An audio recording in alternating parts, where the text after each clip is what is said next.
Ես Հայաստանից բավական վաղ եմ հեռացել։ Նպատակ ունեի ստանալ լավ կրթություն եւ վերադառնալ իմ բաժինն ու ներդրումը բերելով երկրի զարգացման ու բարգավաճմանը։ Իրականում կարելի ասել գրեթե այդպես էլ ստացվեց։ Գուցե ոչ շուտ, ոչ արագ, ոչ այն ծավալով, ինչպես ծրագրել էի, ինչևէ։ Սկզբում մեկ բարձրագույն կրթությունն, ապա երկրորդը, որը լրացնում էր առաջինը, հետո աշխատանքը սկսվեց, կյանքը արագ թափ առավ եւ տարիներ անցան։ Շուրջ 25 տարի մեկ օրվա նման թռավ։ Եվ միայն երբ ծնվեցին երեխաներս, որոշեցի ամեն ինչ թողնել ու նրանց կրթել հայրենիքում։ Որովհետեւ որքան էլ փորձես բացատրել, թե ինչ բույր ունի ձմեռային առավոտը Երևանում, կամ ինչպես է Արարատի գագաթը հիրանգավորվում մայրամուտին, դա անհնար է փոխանցել բառերով։ Քանի որ աշխատում էի հեռուստատեսությունում եւ ռեժիսորական կրթությունս թույլ էր տալի, սկսեցի վավերագրական կարճ պատմություններով Հայաստանի մասին։ Բայց ռուսերեն լեզվով, որպեսզի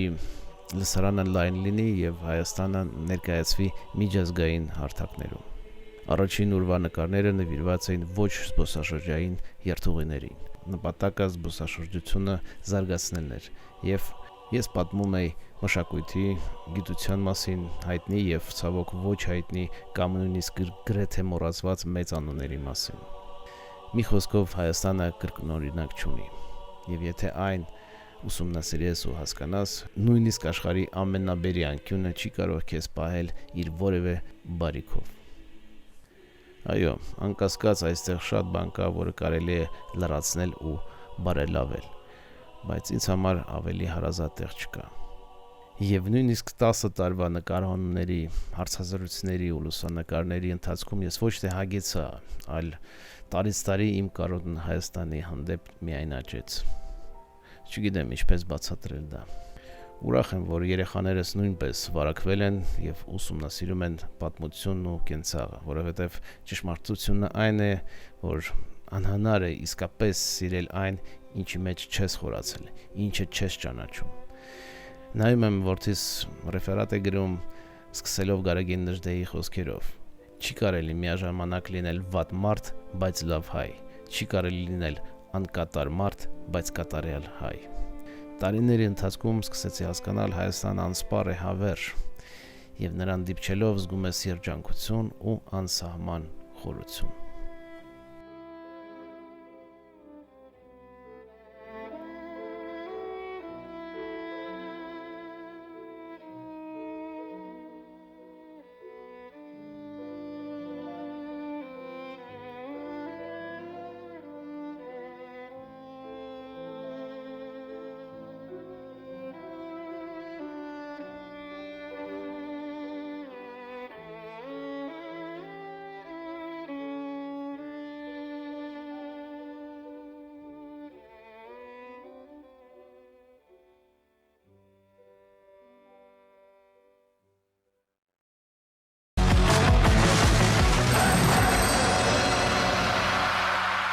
Հարգելի հեռուստադիտողներ, մենք վերադարձանք եւ այս պահին խոսելու ենք կարեւորագույն եւ շատ հետաքրքիր թեմայի շուրջ։ 2018 թվականից Հայաստանում մշտական բնակություն է հաստատել եւ այստեղ շարունակում է ստեղծագործել մեր տաղավարի հյուրը։ Նրա գործունեության հիմքում հայն է ու Հայաստանը, սկսած ոչ զբոսաշրջային, քչերին հայտնի գողտրիկ վայրերից, հայ անուններից, ովքեր մեծ հետք են թողել ոչ միայն հայկական միջավայրում,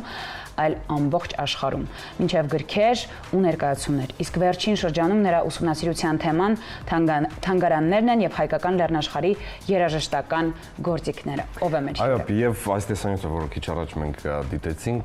մեր հյուրի արած ահռելի մեծ աշխատանքի 0.0000% է։ Իսկ մեր հյուրն է ռեժիսոր, հրապարակախոս, փաստավավերագրող, Հայաստանի մշակույթին ու պատմության նվիրված ալիքի հեղինակ Միքայել Շախնազարովը։ Ֆանտաստիկ մարդ, Լուիս Արաբատի։ Լավ հայրիկ։ 25 տարի ապրելով Ռուսաստանի Դաշնությունում, 2017-18 թվականին գալով Հայաստան, իդեպ Միքայել 5 երեխաների, ֆանտաստիկ 5 երեխաների հայր է։ Ու այո, նայում ես Միքայելին, մտածում ես, որ նա մի 25-27 տարեկան է, բայց 5 Հերոս հայրիկ է։ Այո, եւ 1 օր առաջ, եթե չեմ սխալվում, նշեցիք ձեր ավագ դստեր Անահիտի ծննդյան տարեդարձը։ Ճիշտ եմ։ Անահիտ, կստати։ Да։ Շնորհավորում ենք ու ես կարծում եմ որպես իսկական հայրենասեր հայրիկ, պապա, դուք ռուսերեն շատ ճիշտ բան կա, դուք вы не отец, вы папа для Անահիտ, իմ կարծիքով որտեղ դուք մաքսիմում ես դες նայելով հասկանում եմ, որ դուք ձեր աղջիկների համար այն որ այսպես բամբակների մեջ պահում ամեն ինչ անում եք, որ այն որ իրենց բոլոր կատակները հայ ինչն է ձեր համար կարևոր, հա, որ դեռահաս Անահիտը ունենա հասկանա գիտակցի։ Դե կարևորը ես միակ բանից եմ վախենում, որ ինքը շատ է կարդում։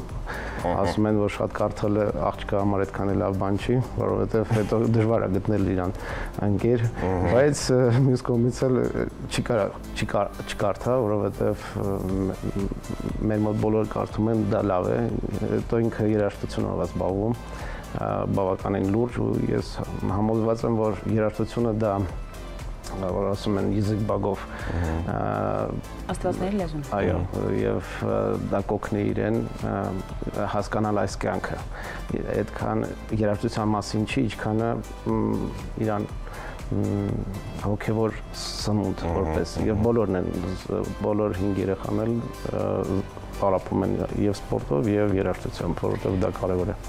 եւ շախմատ։ Դուք 2018 թվականից այստեղ բնակություն եք հաստատել։ Որն է շարժառիթը։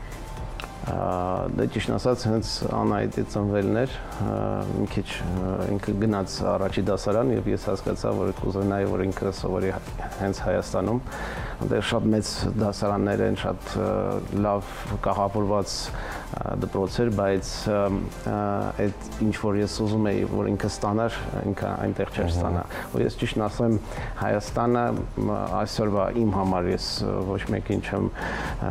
ստիպում կամ ինչ որ լոզունգի не провожу, բայց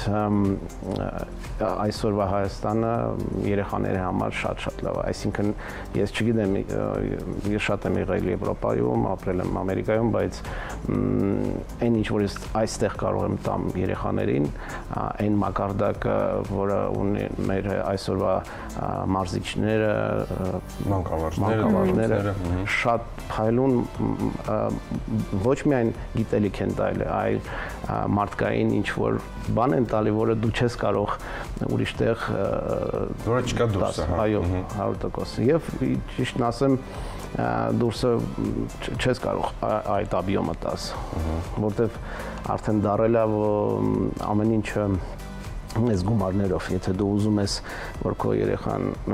լավ կրթություն ստանա, ապա պետք է մեծ գումարներ եւ ոչ միայն ֆինանսական, այլ դու պետք է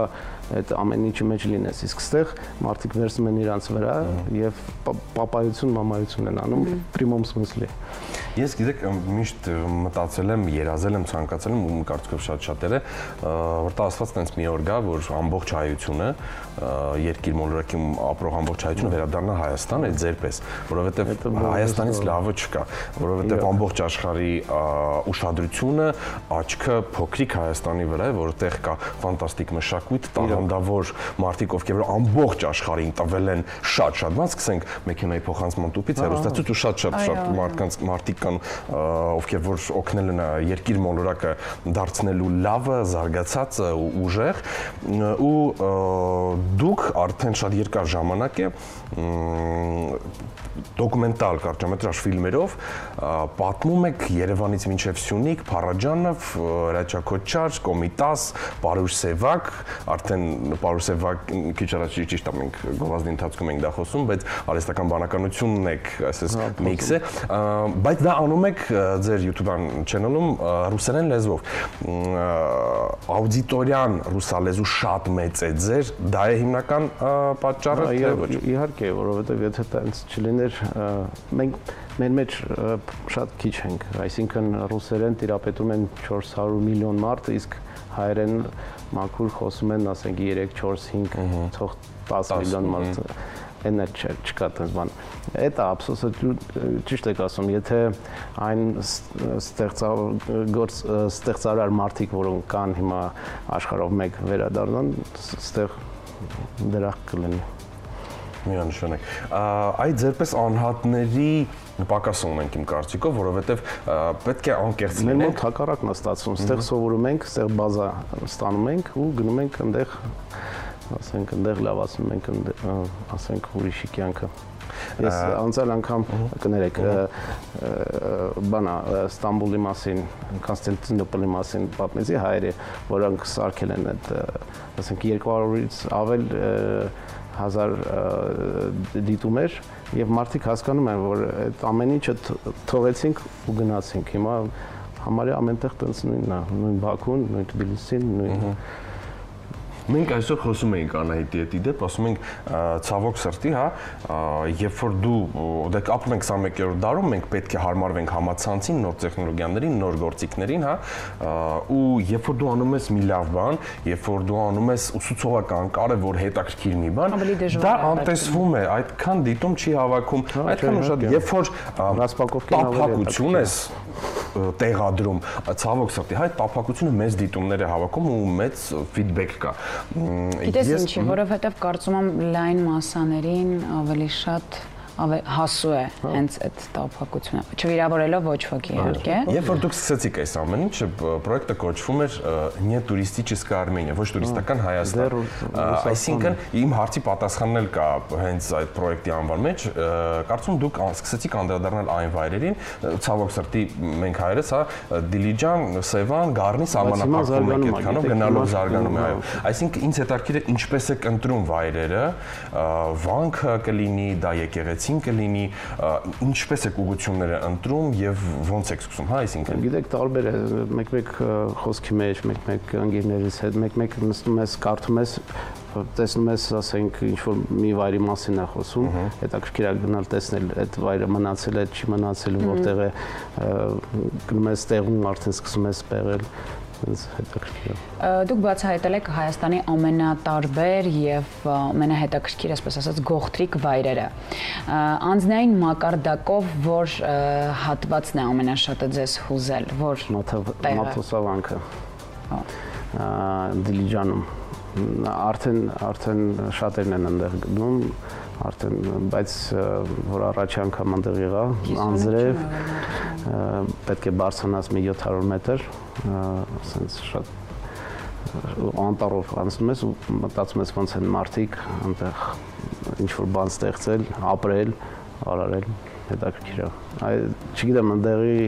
մթնոլորտը ուրիշ է, բայց ճիշտն ասած ամենտեղ իրանը ունի, չես կարող ասես հենց այնտեղ կամ Տաթևը, կամ Տաթևի ներքևի կուսանոցանապատը Մենք ապրում ենք այն ժամանակահատվածում, նախ ամեն մի երկիր մաքսիմալ, սկսած դոկումենտալ ֆիլմերից, հոդվածներով, գրքերով, մաքսիմալ տարածում է ամբողջ աշխարհին իրենց պատմությունը։ Հիշում են այն մարդկանց, ովքեր որ մեծ եւ կարևոր ներդրում ունեն իրենց երկրի զարգացման մեջ։ Մենք հիմա 21-րդ դարում ենք ու արհեստական բանականությունն է ներխուժել մեր կյանք, 2025-ը կարելի է համարել արհեստական բանականության տարի առասարակ, հա։ Ու ցավոք սրտի մեր ճշնամի հարևանները, այսպես ասած, մաքսիմալ իրենք էլ զբաղվում են տարածելով իրենց պատմամշակութային արժեքների վերաբերյալ ինֆորմացիաներ, ցավոք սրտի Հայաստանի վերաբերյալ ինչ-որ բաներ են տարածում։ Գուլիխան Երևանը իբր հիմնել է Երևանը 16-րդ դարում, մոռանալով որ 7-րդ դարում մենք արդեն մետաղադրամներ ունեինք, որտեղ Երևանը գրված էր արդեն։ Բայց նայեք, ցավոք սրտի այսօր երիտասարդությանն էլ դժվար է գրքին մոտ բերել, չնայած կան լավ օրինակներ, որ ձեր տանը երեխաները կարդում են գիրք, մեր տանն էլ են կարդում։ Բայց ինչ եք կարծում, ավելի ճիշտ չի լինի մաքսիմալ օգտագործել օրինակ TikTok-ը, Instagram-ը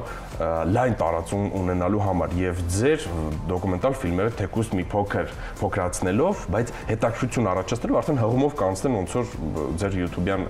կանալը։ Օգտագործում եք TikTok, Instagram։ Չեմ օգտագործում, բայց շատ ճիշտ բան եք ասում, որովհետեւ չի կարելի գորոս քեզ պահես, ասես ես այս բաներով չեմ զբաղվում, ես մեծ большими полотнами общаюсь, но Հարցն է, որ պետք է շարժվես այսօրվա ժամանակակից ժամանակի հետ համընթաց։ Այո։ Իսկ ինչ որ դուք ասում եք, որ մեր հարևանները 100% մեծ գումարներ են դնում եւ պատրաստում են ֆիլմաշարներ են նկարում, աբսուրդ ինչ որ sense լրիվ ու ինչքան ավելի աբսուրդ, այդքան ավելի մտածում ես, որ ճիշտ է Գեբելսը ասում, ինչքան ավելի ուժեղ խաբես, այդքան ավելի կհավատալ։ Այո։ Պարադոքս, բայց մենք պետք է աշխատենք այդ ես մի ժամանակ այդ բաներով զբաղվում եմ այդ գծով, բայց հիմա թարգեցի, որտեվ իրանք շատ են, իրանք լսում են, դու մինչև մեկին պատասխանում ես, մյուսը արդեն 10 հատ վերևից մենք եկած ենք, մենք ստեղ չկանք, մենք էս մերը չի, էս խաչը դրած է, հայերեն գրած է, ասում է, չէ, էսի հայերեն չի, ալբաներեն է, օքեյ, լավ։ Պարոն Շահնազարով, ցավոք սրտի մեր ժամանակը շատ սուղ է ու մենք ձեր հետ կարող էինք խոսել երևի ժամերով ու հազար ունի թեմայի շուրջ ու պետք է ընդունենք նաև, որ պետությունը միայնակ չի կարող այդ բեռը իր ուսերին վերցնել եւ գնալ առաջ, մաքսիմալ քարոզել, տարածել, ներկայացնել ու ձերպես անհատներն են պետք մեր իրականության մեջ շատ կարճ, եթե հնարավոր է, հա, առաջիկա ձեր կարևոր ծրագրերից երկու բառ ներկայացնեք, եթե ուզում եմ շարունակեմ այդ ինչ որ անում ենք եւ զարգացնեմ բանականի բանական արհեստականությունը ու փորձեմ այդ ինչ որ մի տենց հետաքրքիր այսօրվա սերնդի համար պատրաստեմ բանի որը արդեն կտանի իրանց ուզենալը, ասենք տենց ասեմ։ Շատ լավ, ես վստահ եմ, որ քանի որ դուք արդեն Հայաստանում եք, արդեն ինչքան ժամանակ է, մենք միշտ կարող ենք ձեզ հյուրընկալել այստեղ ու խոսել ձեզ շատ կարևոր թեմաների շուրջ, շնորհակալ ենք շատ։ Իմանալով շնորհակալ։ Ձեզ լավ որ շատ արագ ընդմիջվենք, որովհետև ունենք եւս շատ կարևոր հյուր, արդեն խոսենք թատրոնից։ Ով է լինելու, ինչից ենք խոսելու, կիմանանք մի փոքր ավելի ուշ մնացեք մեզ հետ։